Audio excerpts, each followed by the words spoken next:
porque toca así, porque ahorita en la otra reunión no me alcanzó ni para saludar. Entonces vamos a ir a la palabra. Abra su Biblia, téngala abierta, ya le voy a ir dando los pasajes bíblicos y vamos a orar. Padre, bendice tu palabra este día. Muchas gracias por los hermanos, Señor, que están aquí presentes la mañana de hoy.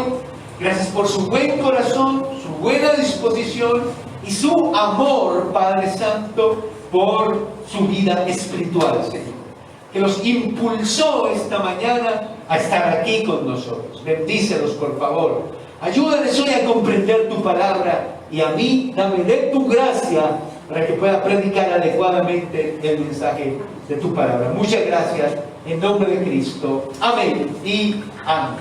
Amén. Vamos a hablar del propósito de las pruebas. Esta va a ser aprendizaje para algunos, pero un recuerdo para otros. Vamos a recordar cosas que a veces, cuando pasamos tribulaciones, se nos olvidan. Y es que, hermanos, hace 16 meses aproximadamente, estamos pasando un momento muy complicado y muy difícil. En marzo del año pasado, en un abrir y cerrar de ojos, de un momento a otro la vida se nos trastocó a todos, o si no a la gran mayoría de nosotros.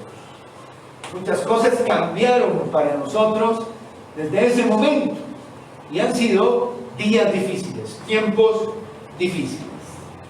Y pensando en esto y en oración, el Señor me llevaba entonces a que habláramos acerca de las pruebas y particularmente del propósito, del para qué. Porque es que cuando uno entiende que las cosas que uno vive tienen su propósito, entonces las cosas hayan sentido.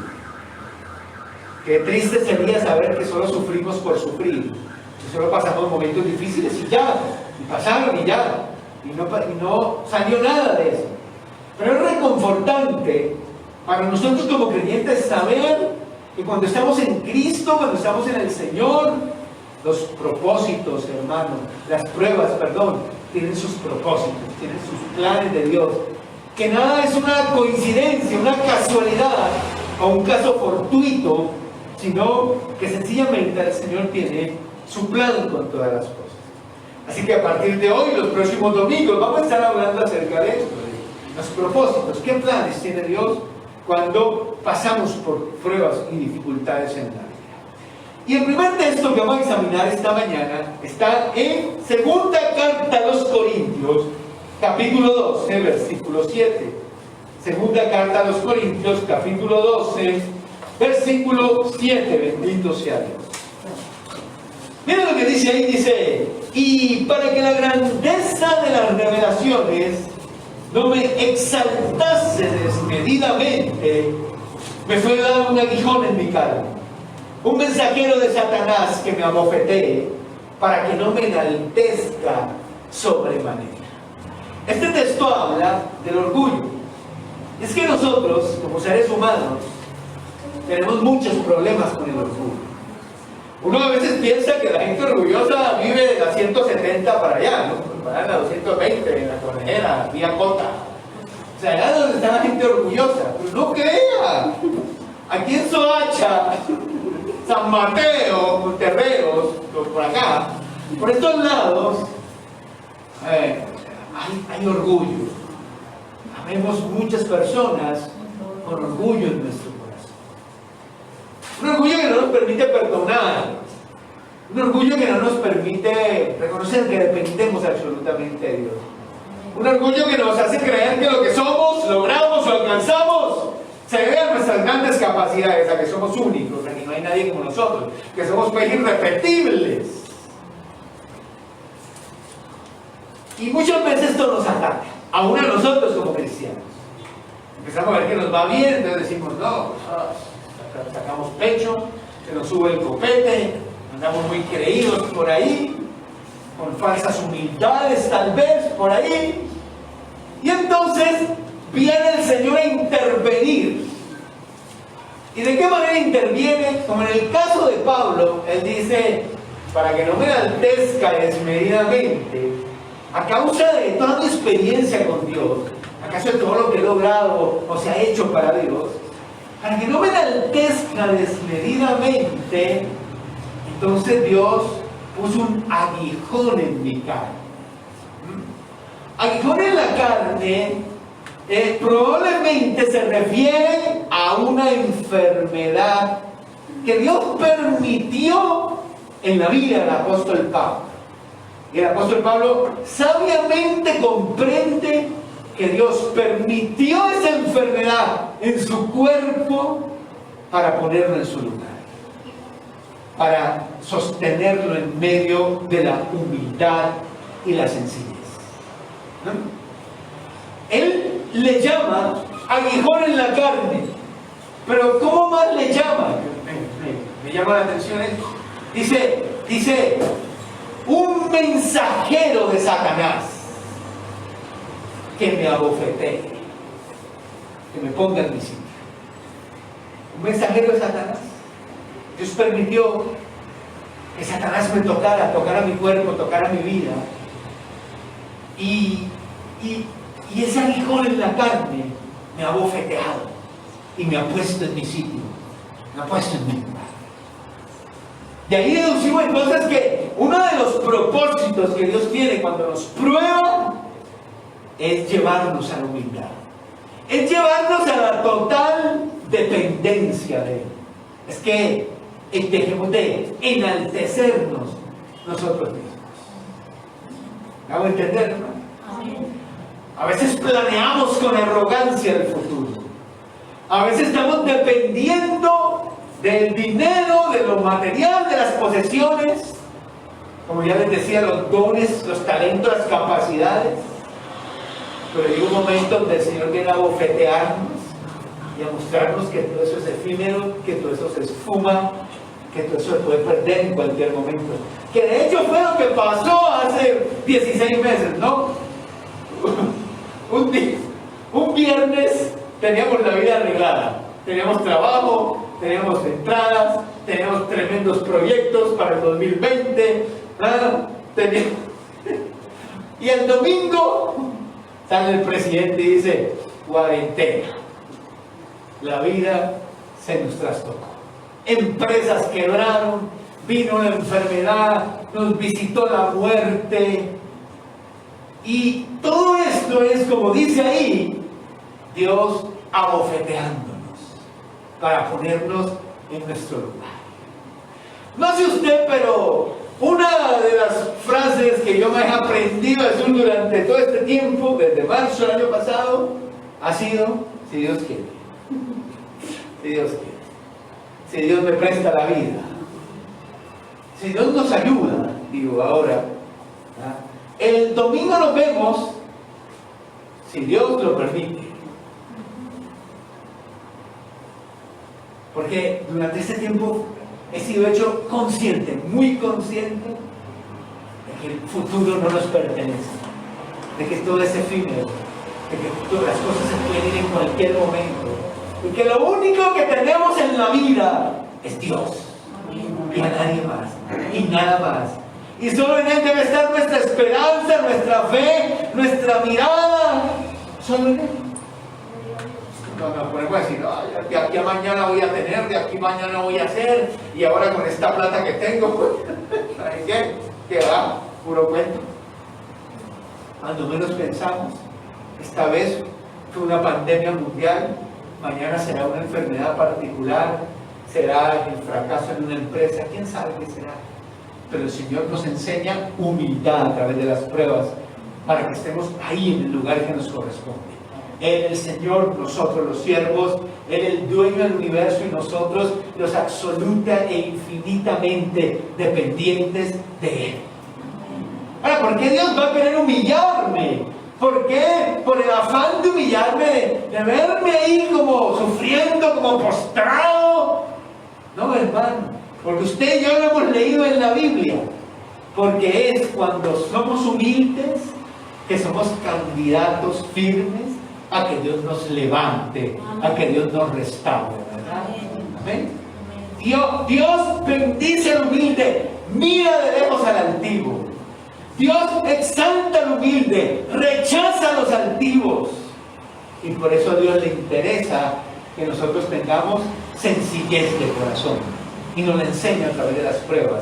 Nos abofetea con las pruebas para que aprendamos esa humildad. Esto es lo primero, ¿no? Qué bueno es saber esto. Si no sufro porque sí, sufro y Dios tiene un propósito, y es enseñarme humildad y sencillez en la vida. Enseñarme a depender absoluta y completamente de Él. Enseñarme a esperar en Él, y a que no ponga mi fe en la gente, en la plata, en los materiales, en las posesiones, en nada. Solo en Él. Qué bueno es saber eso. Amén.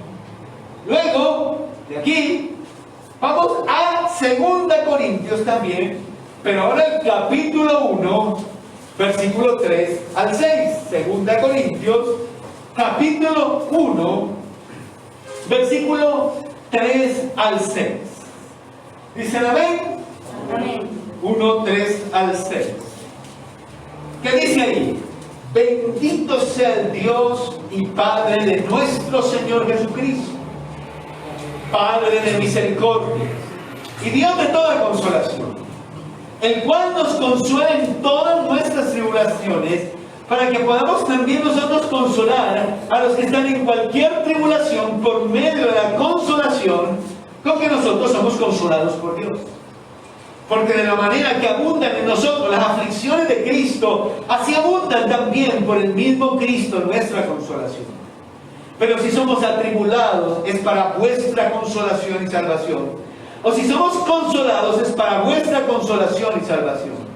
Lo cual se opera en el sufrir las mismas aflicciones que nosotros también padecemos. Aquí tenemos el segundo propósito. Pero vamos a ir mirando este texto despacio. Mire, fíjense que ahí nos dan dos títulos hermosos de Dios, dos títulos reconfortantes de Él. Dice ahí que Él es el Padre de misericordias. Y luego dice, y el Dios de toda consolación, toda consolación. Qué bonito.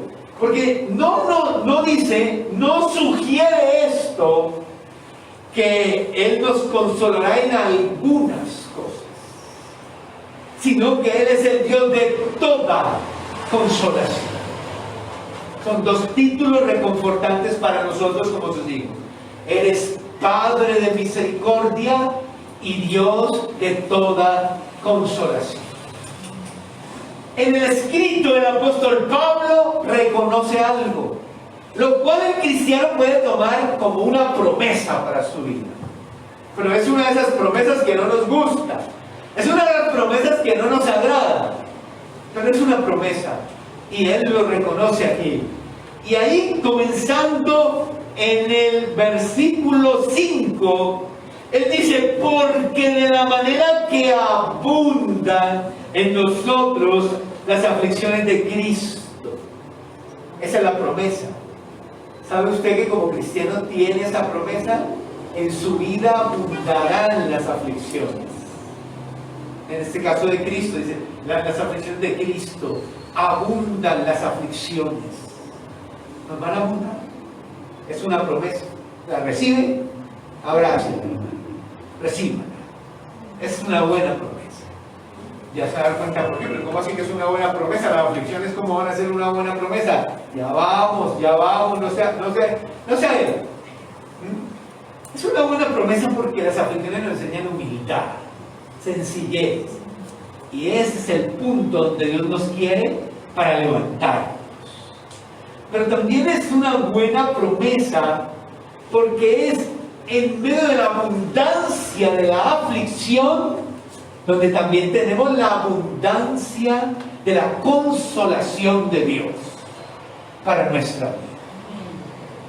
Y si tenemos que reconocer que tal vez nuestras aflicciones aumentaron mucho desde marzo del año pasado, también tenemos que reconocer que también ha abundado la consolación de nuestro Señor en nuestra vida durante estos meses. Vamos a enumerarlo de nuevo. Lo primero que vimos en nuestra vida fue el adebacle financiero, ¿no? ¿Cuántos que tenían su trabajo fijo y normando o los mandaron a descansar, o les dieron licencia, o los echaron. Y usted sabe que si hay algo importante para una familia es tener dinerito, platito. ¿Cuántas empresas se fueron a la quiebra?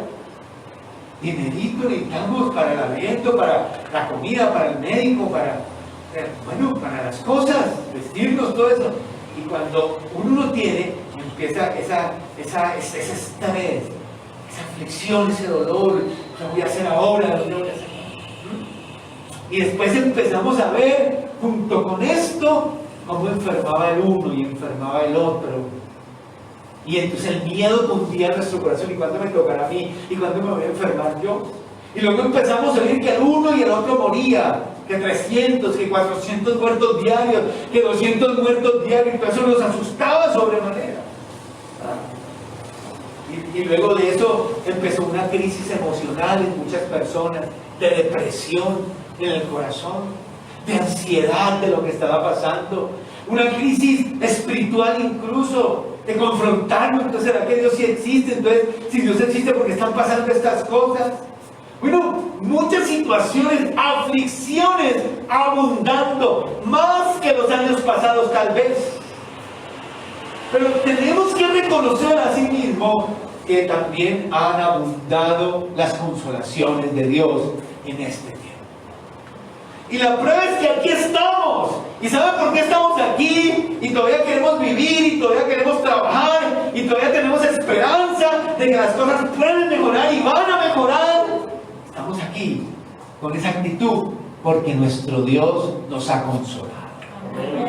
Una promesa de la Biblia, una canción, un amigo que nos llamó, alguien que nos consoló. Dios usó, Dios obró para consolar nuestras vidas. Así que usted puede confiar en que abundarán las aflicciones, cosas inexplicables. Usted entrará en confusión, dirá, pero ¿por qué pasa esto? ¿Pero por qué me ocurre esto? Puede que usted entre en confusión, pero a la vez también puede usted contar con que en medio de todas estas aflicciones siempre nuestro Señor le va a consolar. Y va a usar cosas, personas, palabras, prédicas, bueno, lo que sea, el Espíritu Santo en su misma vida para consolarle a usted. Qué bonito es saber eso. Porque qué tal fuéramos gente sin esperanza que pensamos que sufrimos solo por sufrir.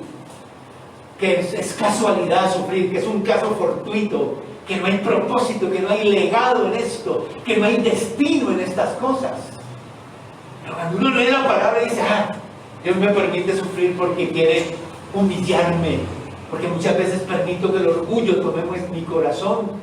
Entonces la cosa empieza a tomar sentido, la vida llama sentido ahí. Cuando yo empiezo a leer que abundarán las aflicciones, pero que a su vez abundará la consolación, qué bueno es saber eso también. No estoy solo, no estoy desamparado. Dios me consolará. Pero después Él sigue diciendo en el verso 6, porque aquí hay un doble propósito, que Dios me consuele, ¿verdad? Pero mire el otro propósito, verso 6 dice, pero si somos atribulados, es para vuestra consolación y salvación. O si somos consolados, es para vuestra consolación y salvación. Amén, hermano. Amén. Y en el mismo verso 4, él reconoce en una especie de trabalenguas ahí, ¿no? Cuando lo leímos, que la voluntad de Dios es que yo consuele a otros de la manera como Dios me consuela. Le confieso que yo a veces siento vergüenza, ¿no? Y yo mismo me cuestiono y me pregunto y digo, bueno, pero ¿por qué a mí me pasan tantas cosas? Yo me pregunto eso con Dios y le digo, Señor, ¿por qué? Porque a mí me pasan tantas cosas y me avergüenza porque digo, la gente creerá que yo ando en pecado, quién sabe qué, que yo soy de pastor y tanta cosa que me pasa. A mí, ¿por qué me pasan tantas cosas? Empezando con la vacuna. Yo le pregunté al hermano, ¿se vacunó? Sí. ¿Qué le pasó? ¿Qué sintió? Nada, yo no sentí nada. Ni las hermanas que me llevan como 70 años más a mí. Cecilita se vacunó, no le pasó nada, ¿verdad, hermano? Nada. Bueno, la otra Cecilia también se vacunó, ¿cierto? Cecilia Moreno. Cecilia. ¿Yo? Maris. te hago una. ¿No te pasó? ¿No sentiste? Ni la aguja la sintió. Y a mí empezando que me tocó la peor aguja del mundo. Graciela se vacunó. Las dos. ¿Y qué le pasó? ¿Sintió fiebre o algo? Nada. Imagínense. Y Graciela me lleva 100 años. Y a mí empezando me meten semejante aguja. Me dejaron el brazo doliendo 3 días. Y al otro día que fiebre, yo decía, pero ¿por qué a otros no les vaya? Pero Dios mío. Y ahora tener que escribir a los hermanos que abrazo el culto por esto, dirán que yo sí soy débil y que salto ejercicio rápido y que tanto que me cuido comiendo y que no. Ay, Dios mío, ahora. ¿Por qué es? Y luego empezó la pandemia, vino el debacle económico para mí, Jardín, todas mis entradas bajaron considerablemente. Después de eso murió mi papá. Después me dio COVID a mí y a mi hija. Alterno, ya vive en otra casa, pero le dio. Después entré en depresión, en ansiedad, en depresión. Y así. Y eso contándole solo lo de los últimos meses.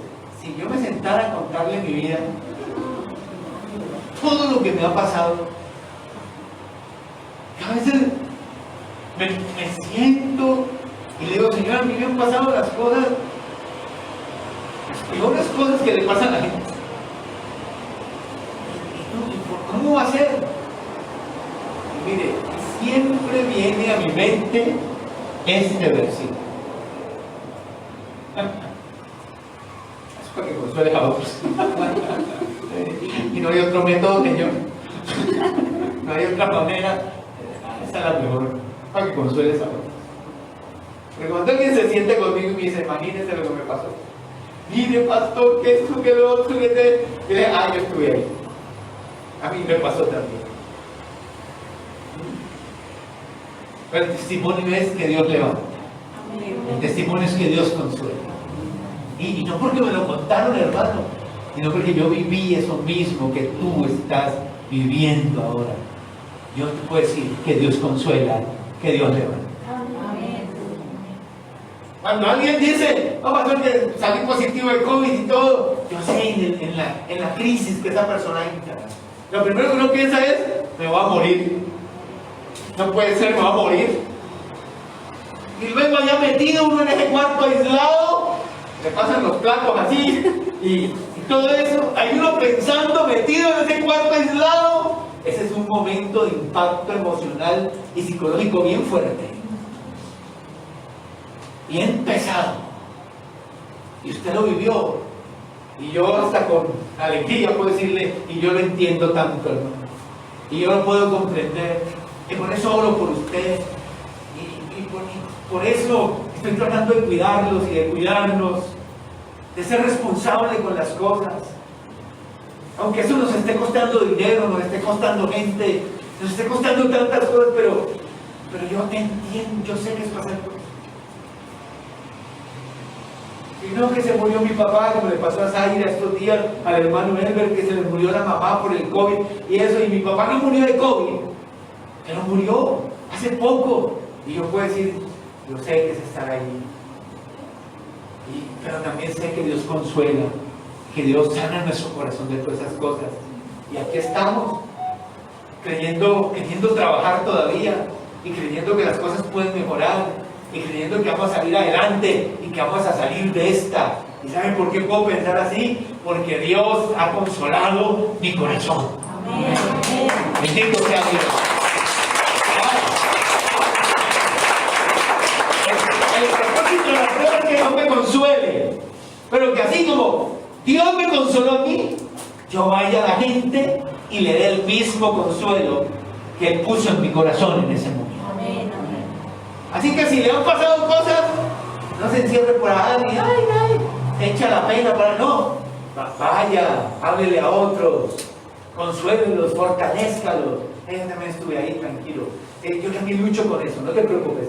Yo también lucho con eso, con lo que tú luchas. Pero ¿sabes qué? Dios restaura, Dios consuela, Dios levanta. Bendito sea. Aleluya. Así que si me pasan muchas cosas es que yo ando en pecado, diga, hermano, yo sigue tranquilo, ¿no? Digan, es que el pecado, el pastor le falta fe, el pastor anda en pecado, por eso le pasan tantas cosas, hasta fiebre le da con la vacuna. Gloria a Dios. Y por último, a ver que no le digo. Por último, el otro texto es Juan 11:4. Juan 11:4. Miramos Juan 11:4 y con ese texto terminamos de esta manera. Juan capítulo 11, versículo 4. Estamos aquí en la historia de Lázaro. Guarda, Juan 11:4. Y dice que Lázaro y su familia, quien amaban al Señor, era gente de Dios, Jesús los amaba a ellos, lo hemos leído, ¿verdad? Entonces ellos pasan por un momento difícil.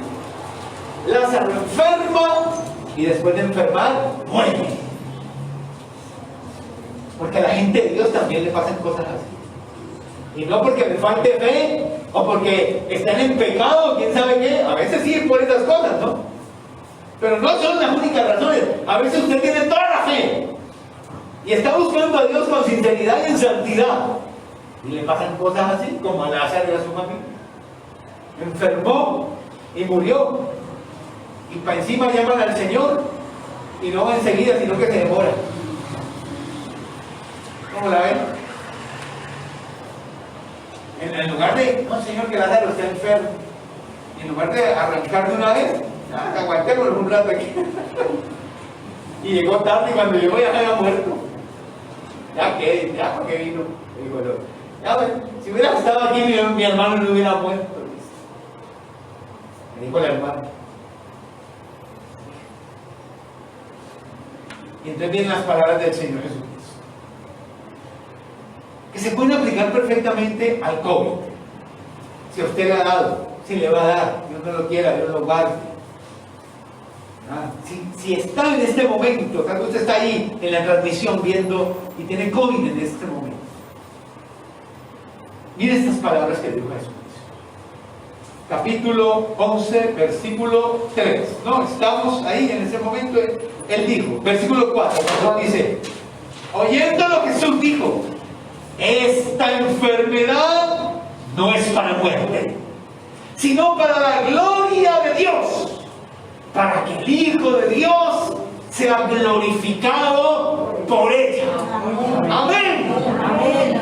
Recíbalo, recíbalo y repítaselo.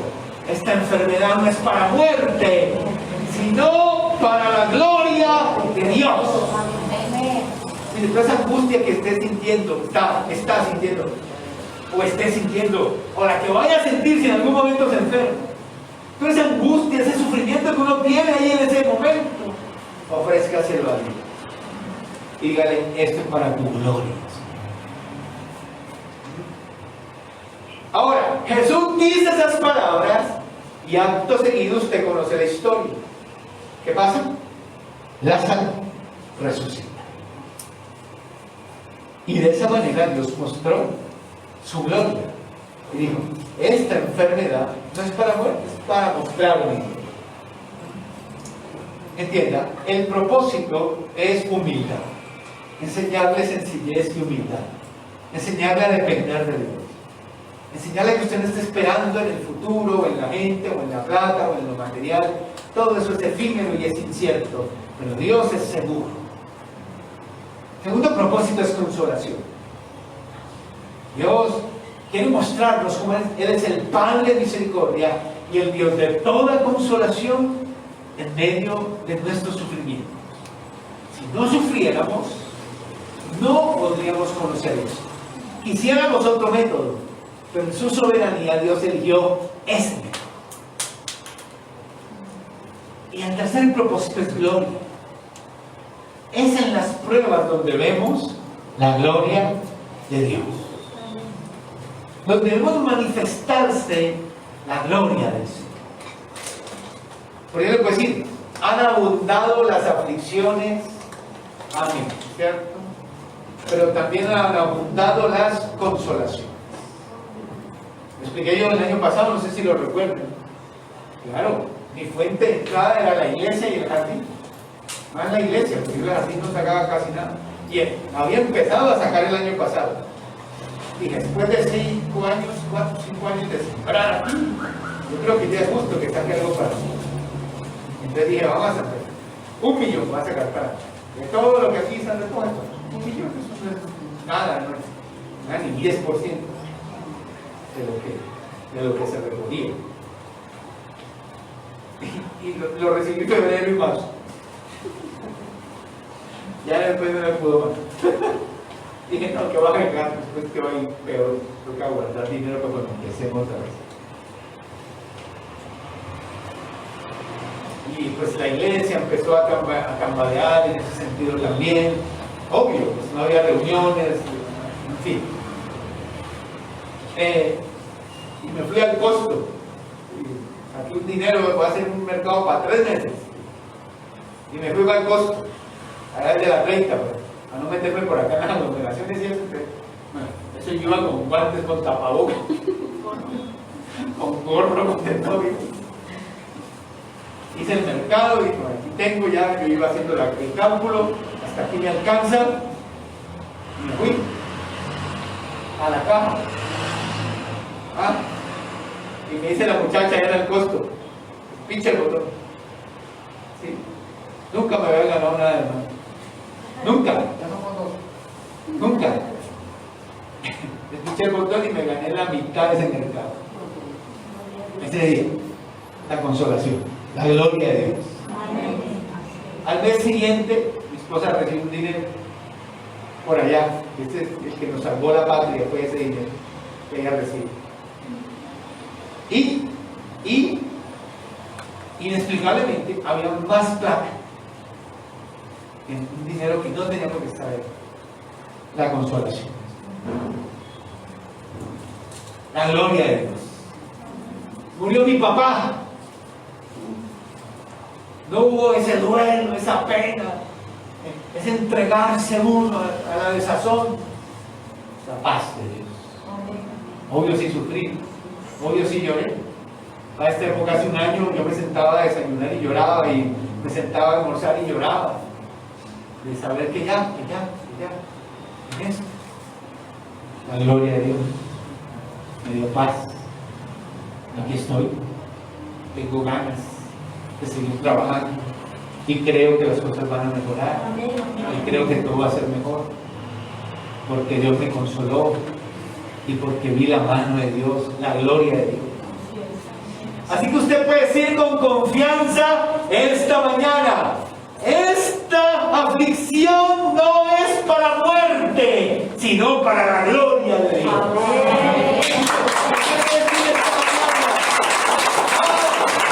Esta tribulación no es para muerte. Este dolor que siento no es para muerte, es para la gloria de Dios, para que la gloria de Dios sea manifestada en ella, para que el Hijo de Dios sea glorificado en él. Bendito sea Dios. Así que nuestras aflicciones tienen propósito. No es sufrir por sufrir. Hay un plan de Dios en él. Hay destino. Hay propósito. No es casualidad. Dios está en medio de este asunto. Bendito sea su nombre. Padre, te agradezco el día de hoy por tu palabra.